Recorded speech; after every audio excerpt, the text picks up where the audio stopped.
Good afternoon, trustees, staff, and member of the public who are joining our December 9th, 2025 Policy and Bylaw Standing Committee meeting.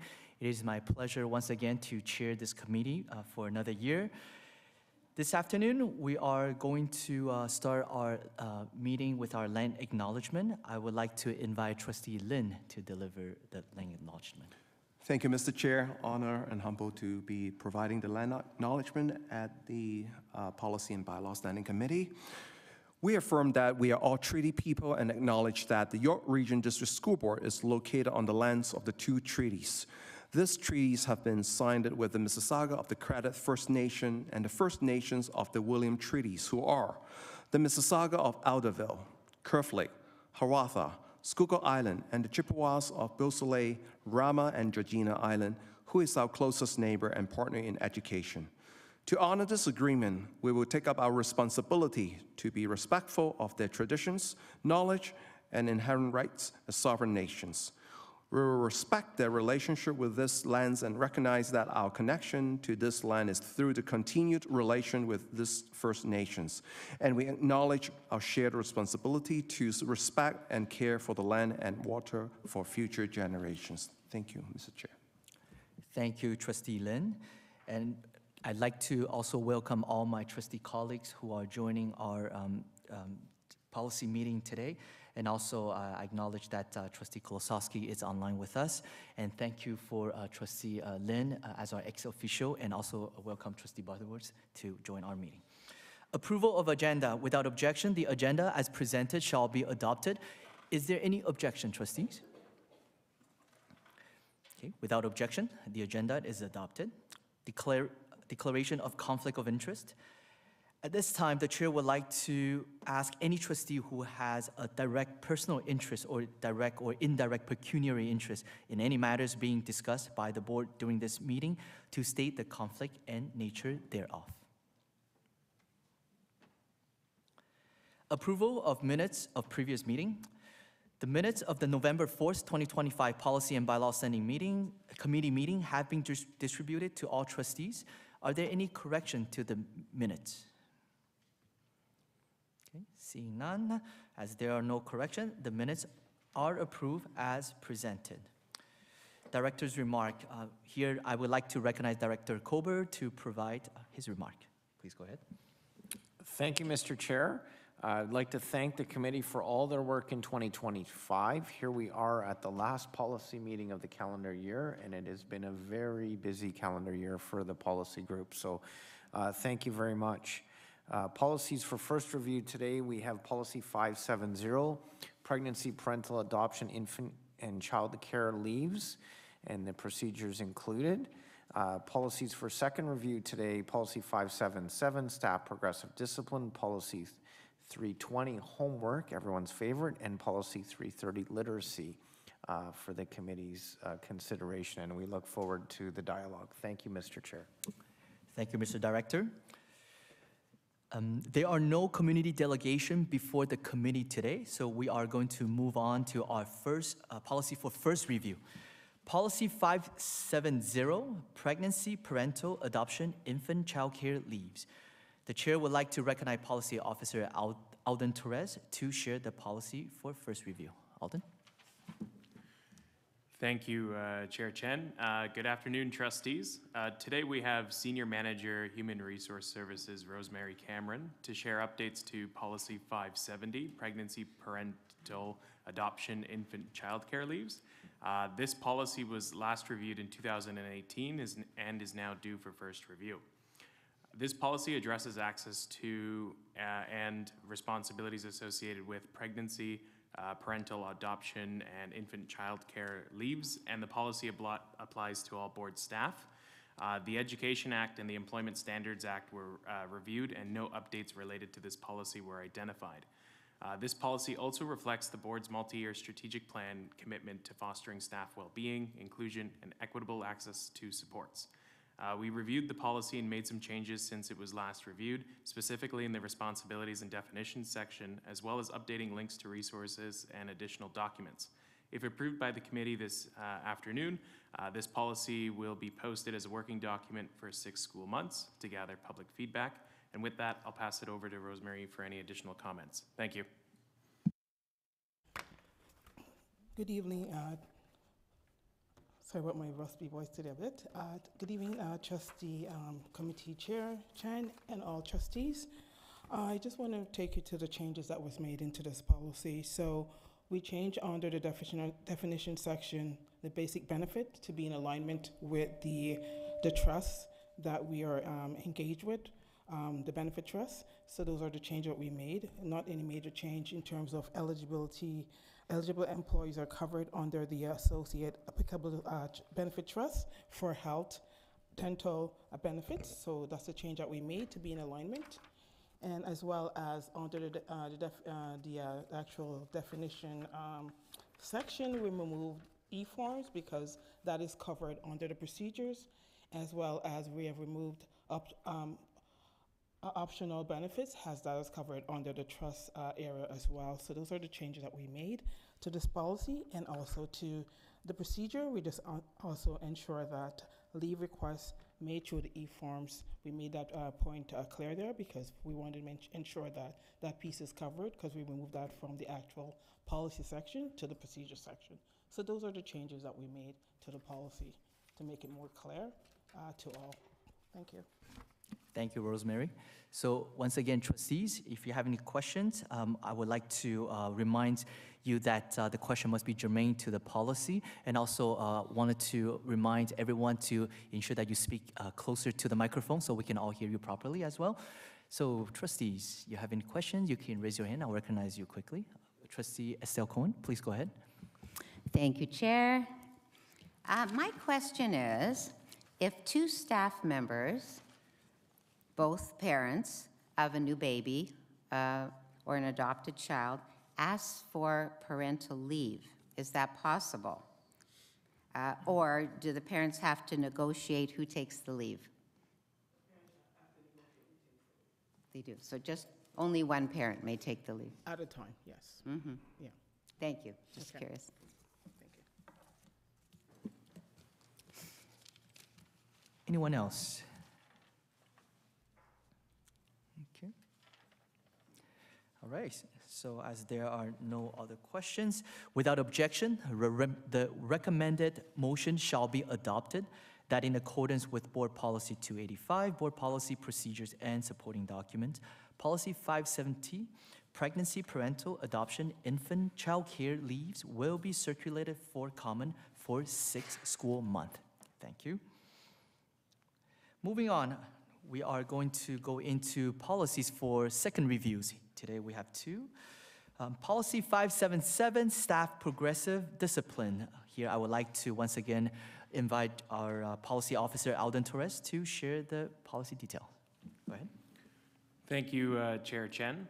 Also with us today, we have Coordinating Superintendent of Education, Human Resource Services, People and Culture, Steve Gardner, to share updates to Policy 577, Staff Progressive Discipline. This policy is due for second review and was last reviewed in 2024. This policy outlines how staff misconduct will be addressed and ensure consistent, fair, and transparent processes across the board. This policy also reflects the board's multi-year strategic plan's commitment to promoting accountability, fairness, and a positive work environment. We worked with staff to review the policy and made several revisions to the definition section. We received feedback during this review phase from the Equity and Inclusivity Advisory Committee to update the related document section to include Policy 240 for reference. We also clarified that the policy applies to all employee groups, not just OCT members, by adding the terms regulatory bodies and obligations under applicable provincial and federal legislation. We also included a link to the MFI PPA so that staff can easily access details about confidentiality and responsibilities. In the related documents section, we included links to several related board policies and procedures to highlight the unique relationship and connectedness between these policies. The board is also committed to transparent communication within the limits of confidentiality and applicable privacy legislation as well. If the committee approves this policy here, it will be proceeded to the following board meeting on February 3rd, 2026 for final approval. And with that, I'll pass it over to Steve for any additional comments. Thank you. Thank you very much, Alden, and through you, Chair Chen. Yeah, you stole a lot of my thunder there. I was going to give some added pieces, so we won't add on to that, so much appreciated. But one piece that I will absolutely add, and it's an important piece, is recognizing that under the definition section, under misconduct 4.1, in your, so page 5 or 19 in the agenda package, one of the pieces that you'll note is the movement of the examples of misconduct. We move those into the procedure section. And wanted to be able to share in terms of the rationale for that, recognizing that this is not an exhaustive list. It is a list of examples. But as we said in the first review, where we listed them, it's there to ensure clarity for all staff, because we see this procedure portion certainly as a teaching and learning tool for all employees. And then by moving the procedure allows human resources and others the ability to be current in the examples and to continue to provide clarity for all staff. And with that, welcome any questions that our trustees might have. Thank you very much. So trustees, oh, okay, I see there. So I'd like to first recognize Trustee Butterworth first, and then I'll move on to Trustee Mahmood and Trustee Cohen. Okay. Thank you very much, Chair, and through you.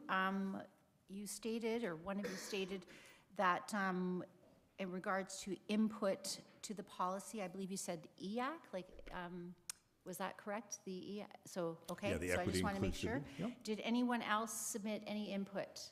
Yeah, we had, in terms of our union groups, each of our union groups had an opportunity and provided some of that input. So our union groups, Trustee Butterworth, in this case EAC, was the one of our advisories that provided input, where all the others certainly have had opportunity, but those are the ones that provided Did feedback provide for second input. review. Okay, thank you. And then my second question is, if you could clarify again the difference between misconduct and unprofessional conduct.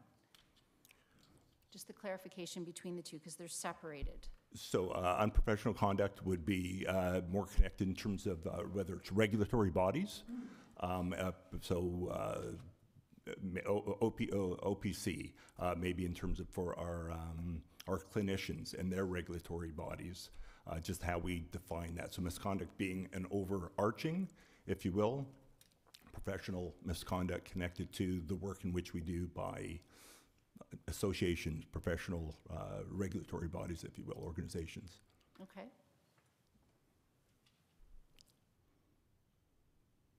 I think I understand. I don't really understand, but anyway, I'll read again. I mean, I understand, you know, the regulatory bodies, like, I think I just heard Ontario College of Teachers and all of that. Yep. So it's their,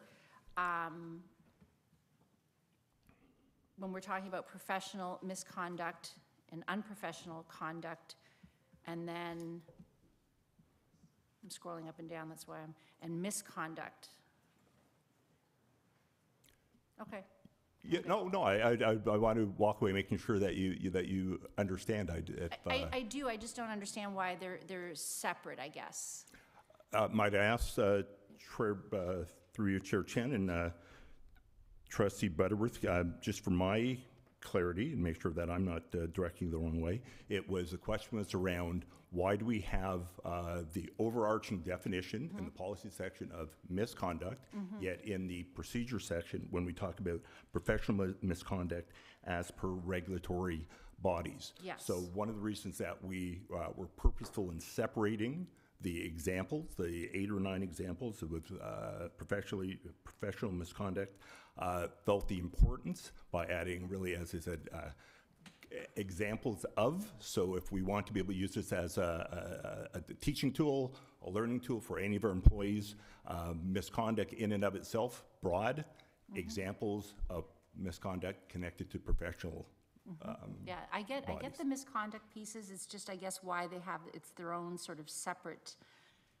category versus, you know, it being a part of misconduct. There's professional misconduct and there's, I always forget the last one, the unprofessional conduct. So anyway, okay, I'm good. As long as our partners and everybody are good with it, then I won't question it. Thank you very much. Thank you. They've had opportunity to see, yes. Thank you, Trustee Butterworth. Moving on, Trustee Mamu. Thank you very much, Mr. Chair. Through you, expanding on the misconduct, just a clarity on that. It says here, toward the end of that definition, or expected performance requirement. Expected performance requirement, are these anywhere written? What is expected of an employee? Are they individual? Or they are just generic, right? Because expectation could be different from different people, right? So Yeah. just some clarity on that, please. Thank you, and through you, Chair Chen, and with that, Trustee Mahmood, when we talk really connected to, and I'm just bringing myself, losing my train of thought. In terms of performance, recognizing that we have the educator side of our organization, we have the corporate side of our organization, and within job roles, that there are particular performance requirements, expectations within those roles, and then within that, to counter that or go outside of that, falling within misconduct. I would suggest, and this is the part just for clarity as well, the separation between the corporate side and the education side, where we'll have on the education side, we'll have teacher performance appraisals, as an example, falling outside of that, versus on the corporate side, for different roles, we have within job descriptions, performance expectations, requirements that are within my role of whatever that position happens to be. Thank you, Trustee Mamu. Moving on, Trustee Cohen. Thank you, Chair. I have a few questions, but maybe I'll ask one at a time and see if we have time. Okay, the first one. I think it's 2.1.2, a letter of expectation. So it says counseling meetings and letters of expectations are not disciplinary, as neither is maintained in the personnel file in HR. Counseling meetings should be noted in supervisor's diary. Letters of expectation should be maintained for a minimum of 1 year.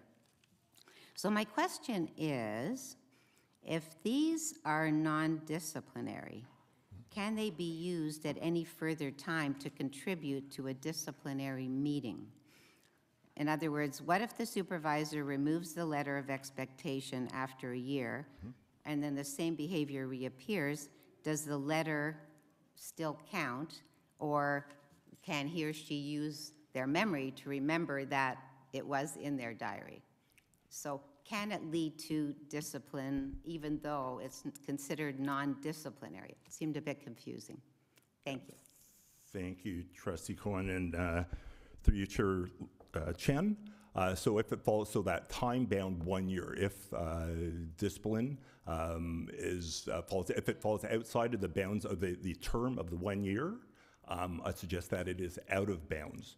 That 1 year, it becomes inbound. So if there's a letter of expectation that was granted in making a year 2025 and it's 2028, that letter of expectation that was written in 2025 is not in bounds for discipline in 2028.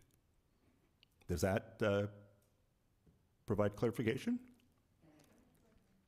I think, now I might have to reread it, but I think it said the letter could be kept for a minimum of 1 year. So if it's kept for more than like maybe would it or should it say 1 year only? Because if it's a minimum of 1 year, they could keep it for 10 years. And then if they're keeping it for longer, why couldn't it be used, in 3 years? Yeah, with that, Trustee Cohen, I'm going to I'm look not sure. I have no, to read no, it's an excellent question. I don't want to steer you in the wrong direction. I'm going to ask Rosemary Cameron if you can provide clarity for that. So the questions, I want to make sure that I'm clear with my response. Thanks. Yeah, so Trustee Cohen, normally a letter of expectation is stayed on an employee applying for 1 year. and we normally don't use it if the year is expired for discipline. That's a normal practice that we normally do. So should it actually say can be used for 1 year only? Because it says minimum of 1 year, not maximum. I think, unless I have to reread it, sorry. Maintain for 1 year. Is it maintain? Or is it? Yeah, Just looking at a it minimum now. period of 1 year, yeah. Should maintain for a minimum period of 1 year. It's a maintain for minimum period of 1 year. I will also, I do. Yeah, I do, yeah. I would like to invite Director Kober to provide more clarification on this part. Thank you. This language is in the procedure, through you, Mr. Chair, thank you to Trustee Cohen. This language is in the procedure, so we can update the procedure accordingly. Staff can take that feedback away. That's excellent feedback. Thank you. Thank you, Director. Is it not in the procedure? Thanks. I'll wait for my next questions.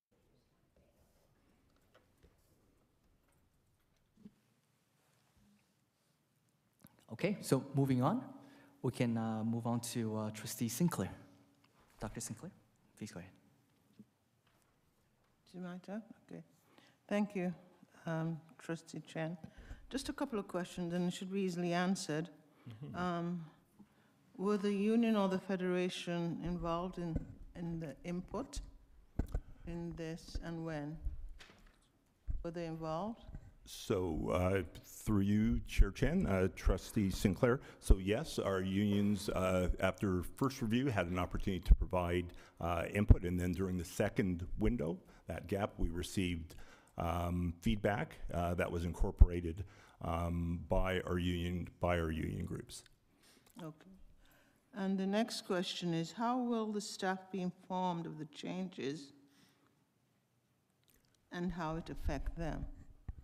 Is there a plan to, because there's a couple of changes, so have we got a plan to inform staff so that they know it's not suddenly something going to sprung on them and they didn't know? Yes, and through you, Chair Chen and Trustee Sinclair, excellent point, and I think a couple pieces, if I can add one, within the procedure, as I said, we shifted to examples, the ones that we see A through I think it is. Those examples, as we said, really are a teaching tool. Those are practices and examples that always were. We thought when it had an opportunity to come to second review and make, 5 years later, making those changes, our learning when it was broad before, did all of our staff, the question that would be asked is, can you provide an example of that? So that was the rationale, as I said, sort of the breaking down of that. The policy itself, I suggest, has not changed.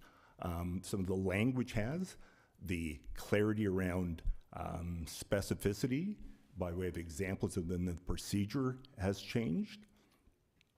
So in that regard, our practice is the same. I think your point's well taken in terms of there are some changes, be it that that it really has not changed significantly in terms of what it looks like. Language has, practice is not. How we might take that forward. We've shared with our union groups. I think one of the things that I say are in our conversations with our union groups, and I think it's our partnership speaks to it, is a question that at times get asked: what are some of the foundational policies and procedures that are in fact important for our members to know? This is one example that we would share as important to know. So that's part of the socialization of that, I suggest, Dr. Sinclair. Thank you. Thank you, Trustee Sinclair. I also like to once again recognize Trustee Cohen for her second question. Thank you, Chair. Okay, thank you. Under policy statement, so I would appreciate if you could help me understand. It says, the board is committed to transparent communication within the limits of confidentiality and applicable privacy legislation. So I wondered if you could please give us examples of where we can be transparent and when we cannot be transparent. I've asked this because I've had several incidents lately where parents feel that the board, isn't as transparent about certain incidents that have happened, and they want more information, but they're not being given that information. So where is that line of where we can be transparent and where we can't be? Thank you. Yeah, no, thank you for that question. Trustee Cohen, so, one of the things that we're purposeful in terms of the line above really speaks to MFIPA, the Municipal Freedom of Information Protection Privacy Act, and sort of it's a hyperlink to that, and it brings you in terms of, what is allowed by way of legislation in terms of sharing sharing information and what is not. We thought important to bring that line in the sense that, again, it's what we I'd suggest have always do and committed to. To your question around what is an example, so when there is police investigation as an example, and there's times where information is asked and it becomes part of the police investigation and no longer is an investigation that a school is taken on until that part is cleared. So we're mindful of not interfering with investigation until we get the clearance that we're able to do it. And at that point, to be as transparent in terms of sharing what can be shared by way of MFIPA in terms of what's in bounds and what's out of bounds. Where there's criminal activity that are part of a police investigation as an example. So that really was the impetus for that particular statement. Where we have initial CAS investigation. I'm looking from the educator side again. There's some information that can be shared, but pending investigation, we can't, because it becomes maybe a CAS or police investigation at that point as well, right? So it's our, I say, commitment to where we can be clear and transparent and share information, the importance of that in building trust in public education. So we can tell the parents, or I guess the superintendent would tell the parents, we cannot tell you that because of. So the parents would understand why. They're not just withholding. Yeah, and I think that's that important, right? I think that's an excellent way of saying it, being able to talk that we're not able to, and at times the reason, and sometimes we have to be a little tighter in language because for the reasons that I shared. Thank you. Thank you. Thank you, Trustee Cohen. Anyone else has more questions? Oh, okay. Trustee Law, please go ahead. Thank you, Chair. I just thought of something. Like, in the court of law, everything is set on precedents. Do we have a library of misconduct? We would have thank you for that question. And Trustee Law, so the question in terms of would we have a library, certainly would have, I say, collection of when we have worked through discipline, that we would have noted cases of that fall within, if you look at the categories that I showed, A, B, C, D, examples of that. If that's the question in terms of sort of a database, if you will, of examples of misconduct, if that's the question. Yeah, yes, absolutely. Say, for example, if I'm a manager, if I'm looking at an employee, a staff, and then they go, okay, this staff is misbehaved, and before I go in, activate all these procedures, I gotta look at, as it's been the president said before, that the board do go over all the work, instead of just okay, start the process and without knowing what we're going into. Thanks for the question. I think there's, one of the things that we have to be mindful of in terms of what is contained within Human Resource Services and what's contained within each of our departments by way of information of our employees as well, in terms of, because everything and record retentions are time bound,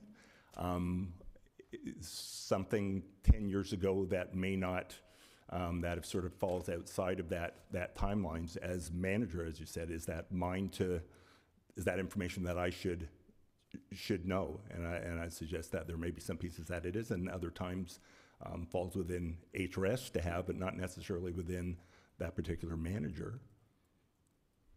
Okay, I just want to sort of know the process a little bit more. Thank you. Thank you. Thank you. Thank you, Trustee Law. I know that a trustee normally can only ask 2 questions, but without objection, I know that Trustee Cohen would like to ask us 3rd questions. Please go ahead. Thank you. I won't be long. This is a quick one, just for my understanding. So, professional misconduct, 4.3, an act of omission inconsistent with or contravening the regulations that govern a professional body to which the individual belongs. Is it possible to give an example of an act of omission? What kind of acts are there that are omitted? Thank you.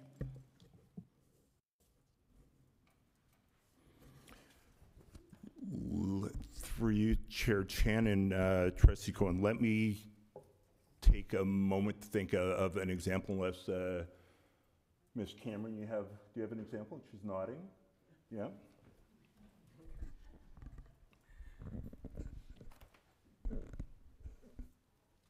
Okay, for example, an employee got charged with a criminal offense, and they don't share that information with us. So that's the act of omission, because they rightfully know that they got charged, didn't share any information with us, and then we later on find out. So that's an example. Okay, thank you. Thank you so much. All right, thank you, trustees, and thank you, Steve, and thank you, Rosemary, for answering all the questions. So, without objection, the recommended motion shall be adopted, that in accordance with Board Policy 285, Board Policies, Procedures, and Supporting Documents, Working Document Policy 577, Staff Progressive Discipline, will be forwarded to the February 3rd, 2026 Board meeting for final approval. So, without objection, that aforementioned motion is adopted. Thank you, everyone. Moving on, we are going to look into Policy 320, homework. The chair will now like to invite Policy Officer Alden Torres to share us the details. Alden? Thank you again, Chair Chen. Also with us tonight, we have Coordinating Superintendent of Education, Curriculum and Instructional Services, and Continuing Education, Jillian Gibbons, to share updates to Policy 320, homework. This policy was last reviewed in 2024 and is now due for 2nd review. We have received some feedback from the public since it was posted for public comment for 6 school months. The homework policy outlines the inclusion of homework in school programs and recognizes the need to communicate clearly and effectively to inform, support, and engage students and families and caregivers with the learning goals related to homework. This policy also reflects the board's multi-year strategic plan's commitment to promoting student engagement, learning success, and equitable access to learning opportunities. If the committee approves the policy here, it will proceed to the board meeting on February 3rd, 2026 for final approval. And with that, I'll pass it over to Jillian for any additional comments. Thank you. Thank you, and through you, Chair Chen. It was pretty much covered there. One of the things that wasn't asked in the first review was that we worked to make sure that we got student voice as part of the homework policy, because they don't always access our processes the way adults would. So I just wanted to add that we talked to the YRPC group as well as running groups in each of our CECs. We went out to different schools and took and brought kids together for pizza and feedback on the homework policy. So I wanted to follow up to say that had happened. Thank you. All right, thank you. So trustees, If you have a question, please raise your hand so I can recognize you. I think Trustee Cohen would like to go first. Please. Thank you, Chair. I was just wondering, how do we accommodate multi-language learners and their parents when it comes to homework? In that I know a lot of parents do help their children with homework, but multi-language parents, if there's such a word, sometimes would have problems helping their children with, English or, things with language. So I wonder is there anything we can do to help them, or do we help them at all in any way? Thank you. So thank you for the question, and through you, Chair Chen. So there's two pieces to it. Teachers would have adjusted for students and potentially had different expectations or different asks around how they would demonstrate. As far as sharing with families, probably the biggest way we do that is we've really moved to using documents that are easily translatable, and so that families can access the information through translation services. So where in the past we would have sent home or shared documents that might have been in a format that wasn't easily recognized, that would be probably the most obvious and the most consistent way. Otherwise, we can share. Staff would do it depending on, so if they have one parent, it might be working with the one parent. If it's multiple parents, they might be actually sharing information to that group in a way that makes it more accessible to them. So it would be school specific, but the number one way would be creating documents that are easily translatable through services they have. Just a quick question, then a follow-up. So do we have translations in almost every language that we have in the board, all of our children, or is that unrealistic? Thank you. So thank you for that. We would, in a classroom for every single lesson, teachers would not normally provide it fully translated for all of the languages in their classroom. They would rely on the use of translation services. We do, and this is where comms would be able to, there are a number of documents that are sort of official documents, and we do translate them in our top, I believe it is 14 languages. So certainly documents that go home that might explain things like policies and how that work may have been translated coming via the comms, but in a classroom, individual classroom lessons would be relied on through translation services mostly. Thank you very much. Thank you, Trustee Cohen. I'd like to now recognize student trustee Hayden Light. He's online with us. Hayden? Hi, am I audible? Can you hear me? Yes, we can. Please go ahead. Okay, perfect. I just want to start off by thanking the policy team for their hard work, and especially for them listening to student voice. I remember their team coming over to the YRPC and asking for student feedback, which I really appreciate. I think student voice is especially important with an issue like homework. So one thing that I remember being brought up was there were a lot of questions about how this would work with specialized programs like IB or AP. So for example, the IB has their own internal deadlines for when things are due, which makes things very complicated when there are restrictions for when homework can be assigned. So for instance, IB students have 4 internal assessments that are due after the winter break, which take about 40 hours each. It's simply not possible to do it without having that assigned homework over the Christmas break. I'm just wondering how, if this is the right place to clarify that this doesn't necessarily apply to specialized programs, or yeah.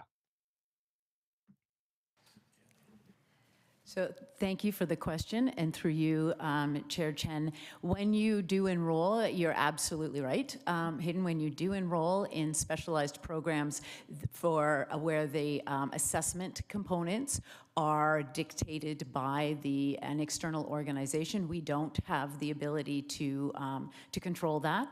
And so teachers will do their best to try and set it up so that it does kind of live within our policy, but there will be times for sure, and thank you for that clarification, there will be times where students who have enrolled in specialized programs, IB is a good example, AP might be another one, where the timelines are not dictated by us, they're dictated by the organization, and unfortunately we do our best, but can't always guarantee that you aren't doing some over your winter break. I'm just wondering whether like those exceptions should be clarified within the policy to make those exceptions more clear to students and parents. So thank you again for that, and happy to take that back to look at putting that in the procedure that specialized programs might have different timelines. Absolutely, thank you for that. Thank you so much. Thank you, Student Trustee Hayden. That's a very good comment that you have observed and pointed out to us. Do we have any other trustees? Yes, Trustee Law. Thank you, Trustee Chair. I noticed the amount of time that is recommended, but what is on the flip side? If someone parents or group of parents complain about too much homework to one of our teachers, would that be a disciplinary action or like a misconduct thing to the teachers? So thank you for the question, and through you, Chair Chen. That would not normally land in something that we would consider discipline. Parents giving feedback to a teacher, we would expect the teacher's professionalism to kick in and for them to make adjustments or work with the family to determine what exactly about the homework is particularly tricky so that they can use it to inform their practice going forward and inform how best to support a student who might be struggling with the learning. So I would say, no, that would not be something that would certainly normally fall in that realm.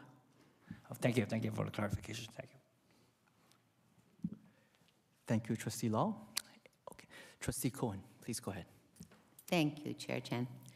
I was wondering, does homework being done or not done contribute in any way to the mark, the final mark on the report card? I know some children never do their homework, and some always do their homework, or in between. So is there any reward, let's say, for doing homework or not? Thank you. And thank you for the question through you, Chair Chen. So we assess curriculum expectations. Homework is not a curriculum expectation, it is a learning skill, so it would not be formally assessed as part of the mark. Having said that, if you regularly do not complete your homework, homework is assigned with really good reasons, right? It does some pre-learning, it might be a chance for you to practice, it's a chance for you to see where you might have, where there might be some misunderstandings and some misconceptions that teachers would then be able to use to address. So no, it is not directly related to a child's mark in that it is not marked, but it, as a practice, it is something that absolutely supports success in school and is assigned because of its ability to support student learning and improve student learning. So just a quick follow-up. So there's nothing on the report card, even a little, check mark, how they had cooperation, all these little check marks. So there's nothing on the report card to indicate to a parent that their child is or isn't completing their homework. Again, thank you for the question, and through you, Chair Chen. So certainly a teacher can comment on a child's homework completion, but that would normally be done in the learning skills area for which there is one of the learning skills speaks specifically to homework and others to organization and other components. So parents would get feedback via that part of the report card. So not so much the mark, which is about curriculum, but in the learning skills section. Thank you so much.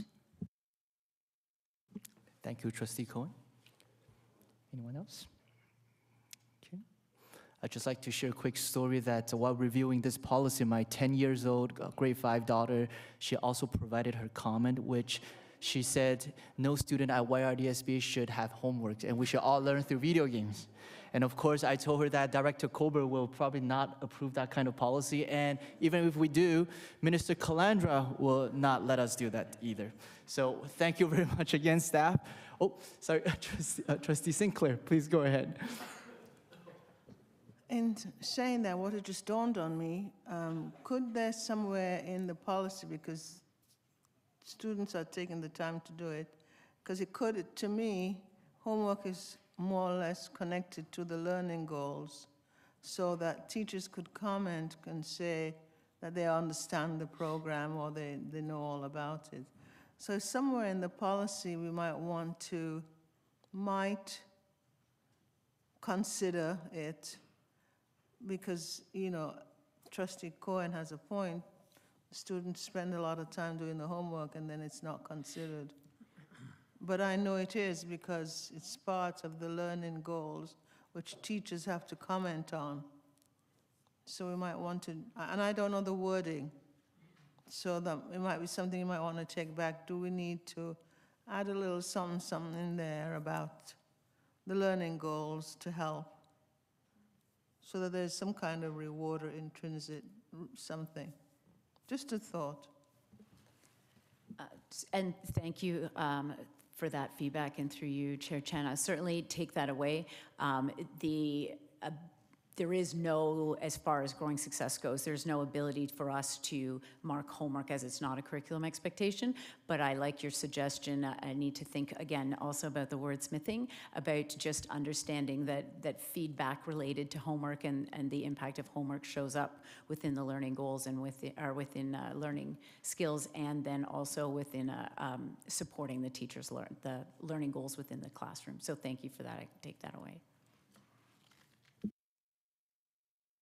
Thank you, Trustee Sinclair, for your suggestion. Okay, I see no other trustees for questions.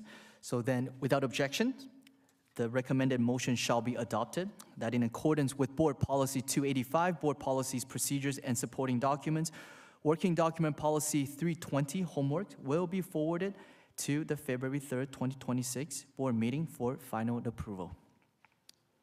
Okay, without objection, the aforementioned motion is adopted. Thank you, everyone. Moving to the last policy for review, Policy 330, Literacy. I would like to once again recognize Policy Officer Alden Torres to share the details. Alden? Thank you, Chair Chen. Also with us again tonight is Coordinating Superintendent of Education, Curriculum and Instructional Services and Continuing Education, Jillian Gibbons, to share updates to Policy 330, Literacy. This policy was last reviewed in 2024 and is now due for second review. We also received some feedback from the public since it was posted for public comment within the 6-school month period. The literacy policy states that literacy learning is inclusive, evidence-based, and connects to students' identities and experiences. The goal is to support every student's learning and well-being while giving them the skills to understand and participate in the world around them. This policy also reflects the board's multi-year strategic plan's commitment to student achievement, well-being, and equitable learning opportunities. If the committee approves this policy, it will proceed to the board meeting on February 3rd, 2026 for final approval. And with that, I'll pass it over to Jillian for any additional comments. Thank you. Thank you, Alden, and through you, Chair Chen.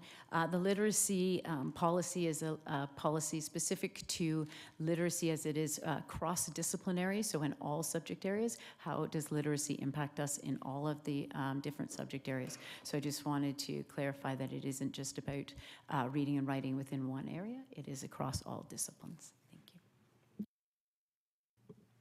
Thank you, staff. Trustees, do you have any questions?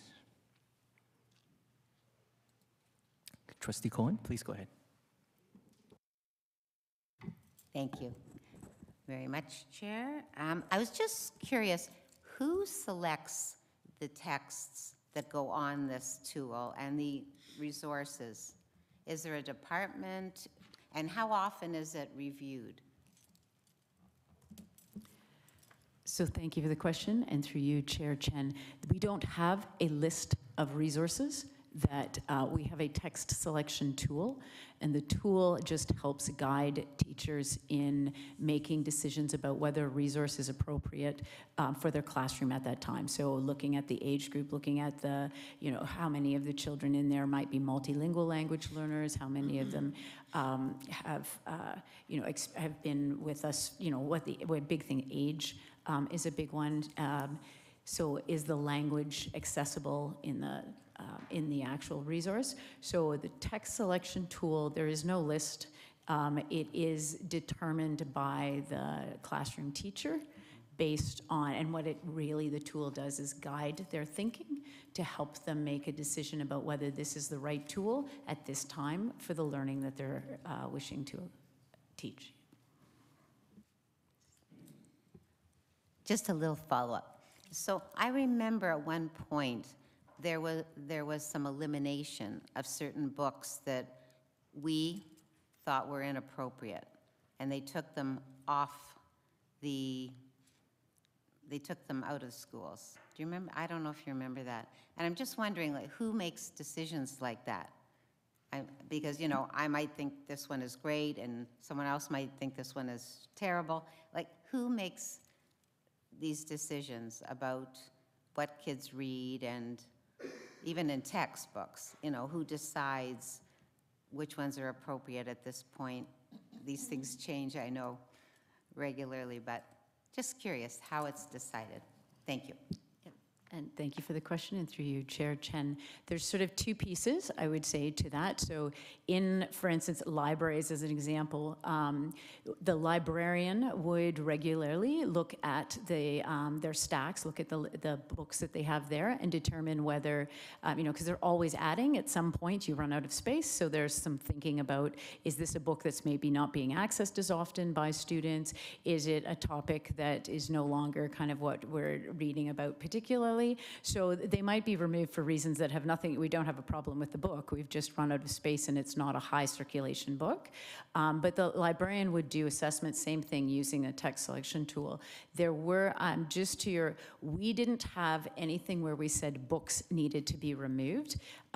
Having said that, there were some books that changed in the way they were used because after the Right to Read report, as an example, there was a change in the way we taught literacy, and so a number of the leveled books that we used are no longer used that way, and so people may have felt that these books were removed. They weren't removed.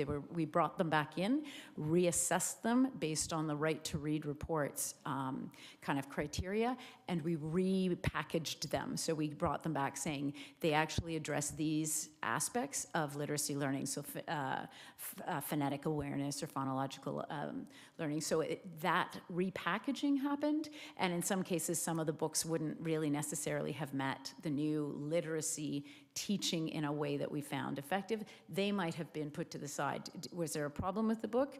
No, it just didn't support the sort of the way we are teaching literacy now. The other place where you might have heard books change over is the Ministry of Ed has a Trillium list that it updates regularly, which is the textbooks, to your comment about textbooks, and some of those textbooks would be removed because curriculum has changed and they would add new ones in to match the new curriculum. So there's a few different ways, but we do not go in and take books out because of some reason other than, pretty standard operational procedures and support of the curriculum. Thank you. Thank you, Trustee Cohen. I think Trustee Sinclair will go first, and I will recognize then Trustee Lin. Please, Trustee Sinclair. Just a question. How often does Circular 14 gets updated? Because that's another vetting. And does it get updated? And if you know. Sorry, thank you for the question. Through you, Chair Chen, that's a good question because it tends to go in a little, I'm not sure with a regular, but it certainly has been updated.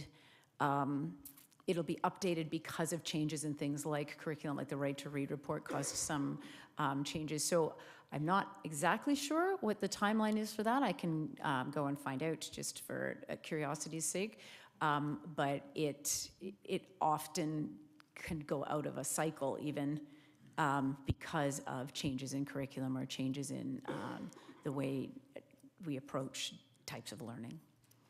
But I'd have to check the exact timeline. I'm not positive about that.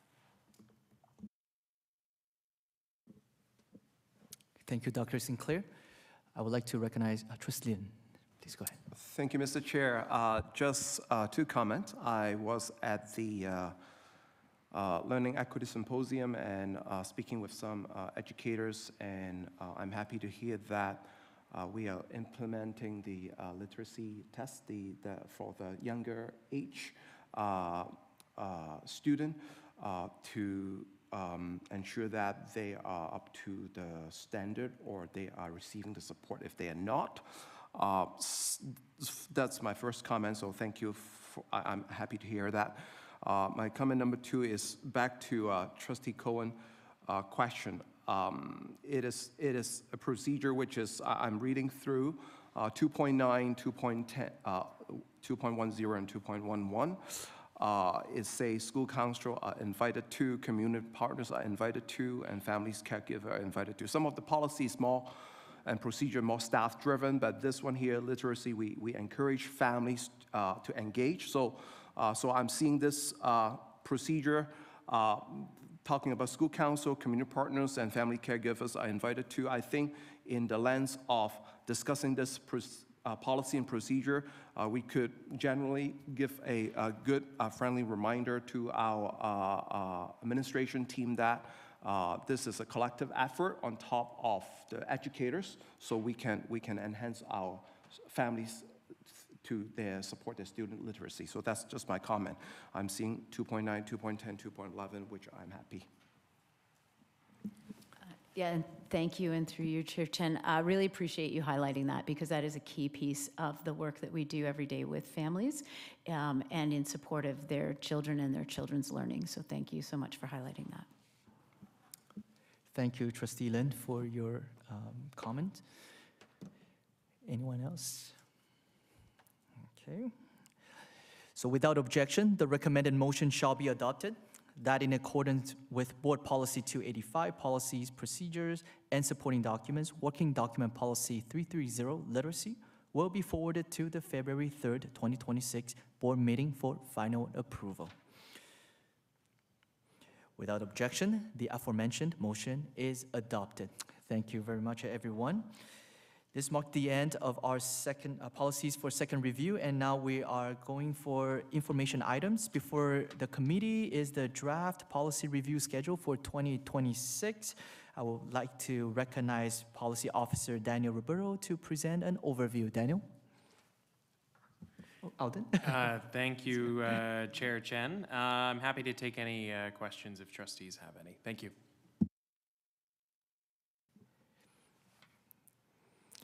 Okay, I see Trustee Law, please go ahead. Thank you, Chair. I don't have a question on the schedule, but I do have a question on an outstanding item that in our last GBOC meeting, we talked about having a little bit more, build a little review process to get the public involved. I just wonder if there is any feedback from the staff that you addressed. Well, I believe that, after the GBOC meeting, we did convey the information to the staff. Right. How do we promote the engagement of the public on the review policy reviews? I will pass on this to the director to provide the feedbacks on that. Thank you, Mr. Chair. Through you to Trustee Law. Thank you, and I'll also invite our policy folks to participate in this discussion.